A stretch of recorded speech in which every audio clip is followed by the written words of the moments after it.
Pada seorang wanita, setiap bulannya akan ada siklus yang terjadi, yaitu siklus menstruasi. Menstruasi adalah keadaan di mana keluarnya darah dari vagina akibat dinding rahim yang luruh, karena sel telur di rahim tidak dibuahi oleh sperma. Siklus menstruasi normalnya terjadi 21-35 hari. Selama siklus tersebut berlangsung, ada 3 fase yang dilalui oleh tubuh. Yang pertama adalah fase folikuler. Pada fase ini ditandai dengan pelepasan follicle stimulating hormone atau FSH oleh kelenjar pituitari yang terdapat di hipotalamus. Dengan adanya hormon tersebut, indung telur akan mulai memproduksi kantung-kantung kecil bernama folikel yang berisi telur yang belum matang.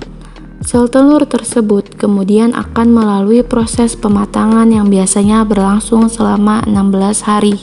Selanjutnya, saat sel telur sudah matang, kadar hormon estrogen dalam tubuh akan meningkat. Peningkatan kadar hormon estrogen ini akan memicu kelenjar pituitari untuk melepaskan luteinizing hormone atau LH. Adanya LH ini menjadi awal dari fase ovulasi, di mana ovulasi itu sendiri adalah pelepasan sel telur yang sudah matang dari indung telur ke tuba falopi menuju rahim agar dibuahi oleh sperma. Sel telur yang dilepaskan akan bertahan selama 24 jam. Fase terakhir adalah fase luteal. Pada fase ini, sel telur akan berubah menjadi korpus luteum. Sel telur yang telah diovulasikan akan ditangkap oleh fimbriae dan akan bergerak menuju tuba falopi. Jika saat itu sel telur tidak dibuahi oleh sperma atau tidak terjadi proses fertilisasi, maka akan dikirimkan sinyal tertentu pada korpus luteum untuk tidak memproduksi hormon estrogen dan progesteron lagi. Dengan demikian, pada fase ini, jumlah hormon estrogen dan progesteron pada perempuan akan menjadi rendah. Rendahnya kedua hormon tersebut menyebabkan jaringan penyusun dinding rahim akan rusak, dan pembuluh darah yang ada pada dinding rahim akan pecah, sehingga dinding rahim akan luruh melalui vagina, dan proses tersebut dinamakan menstruasi. Setelah kita membahas menstruasi, lalu bagaimanakah jika sel telur dibuahi? Jika sel telur dibuahi, maka akan terjadi proses fertilisasi. Fertilisasi adalah proses ketika sel telur bertemu sel sperma dan bersatu membentuk zigot. Lalu, zigot akan berkembang menjadi embrio sebagai cikal bakal pembentukan janin. Proses pembuahan dimulai saat sel sperma masuk ke dalam organ reproduksi wanita, dan juga saat sudah terjadi ovulasi pada wanita atau keluarnya sel telur dari ovum ke tuba falopi. 1 kali ejakulasi pada pria akan mengeluarkan sekitar 100 juta sperma. Sperma-sperma tersebut akan bergerak menuju tuba falopi dengan menggunakan ekornya. Pergerakan pada sperma didasari oleh beberapa hal, seperti gaya dinamis fluida yang rendah akan menarik sel sperma ke arah permukaan,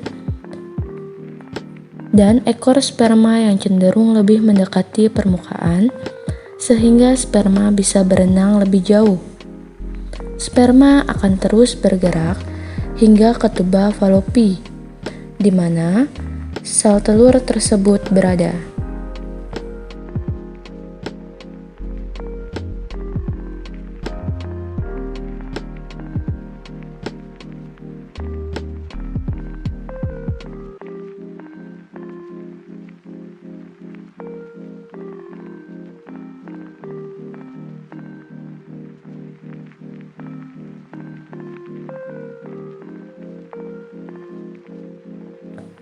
Saat sperma sudah mendekati sel telur, oosit sekunder akan mengeluarkan fertilizin untuk menarik sperma agar mendekati sel telur. Kemudian, sperma akan menembus lapisan-lapisan yang mengelilingi oosit.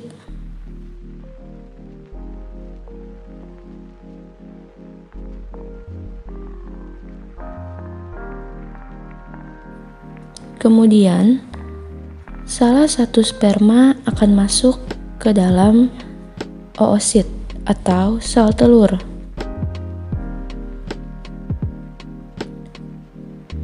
Saat salah satu sperma sudah masuk, sel-sel granulosit di bagian korteks oosit sekunder akan mengeluarkan senyawa tertentu agar zona pelusida tidak dapat ditembus oleh sperma lain.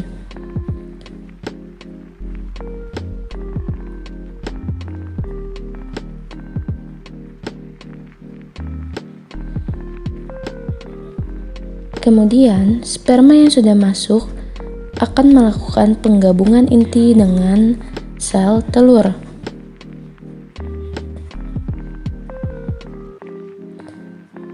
Penggabungan inti tersebut menyebabkan oosit sekunder akan berkembang menjadi zigot bersel tunggal pada hari pertama, kemudian akan berkembang menjadi 2 sel,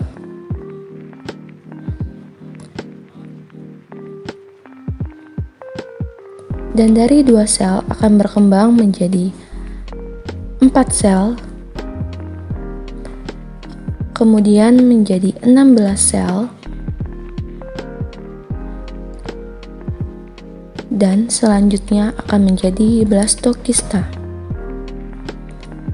Setelah itu, blastokista akan bergerak dari tuba Fallopi menuju rahim.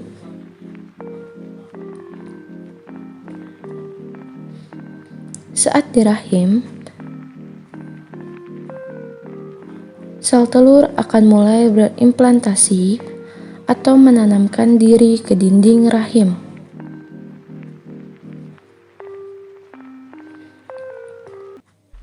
Proses pembentukan zigot akan dimulai dari tahap ini.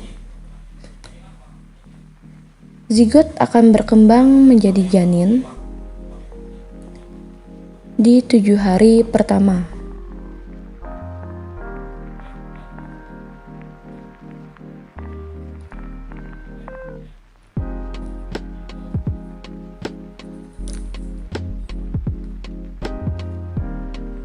Janin akan berukuran sekecil kacang polong. Lalu, janin akan berkembang menuju periode embrionik di 7 minggu berikutnya. Kemudian akan berkembang menjadi periode fetus di 7 bulan berikutnya. Setelahnya, janin akan berkembang membentuk organ-organ lain seperti telinga, mata, hingga mulut,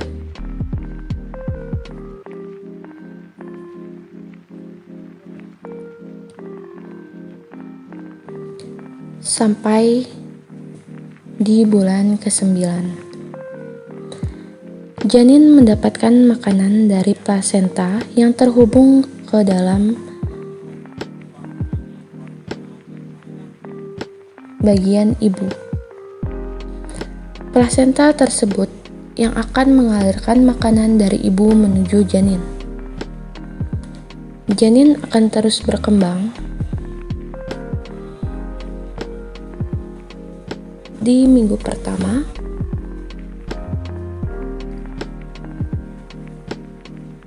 minggu kedua,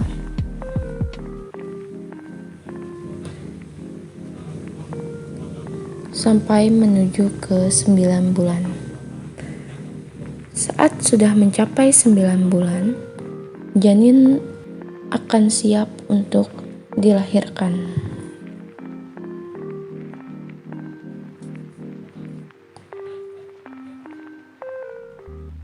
Untuk proses perkembangan dari embrio bisa kalian perhatikan di video ini.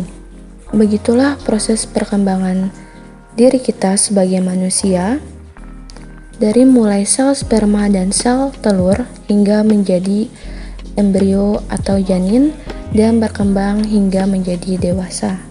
Dari 100 juta sperma yang masuk ke dalam organ reproduksi wanita, hanya bisa terbentuk 1 Maka dari itu, kita harus berbangga karena kita sudah menjadi pemenang dari saat kita dilahirkan ke dunia.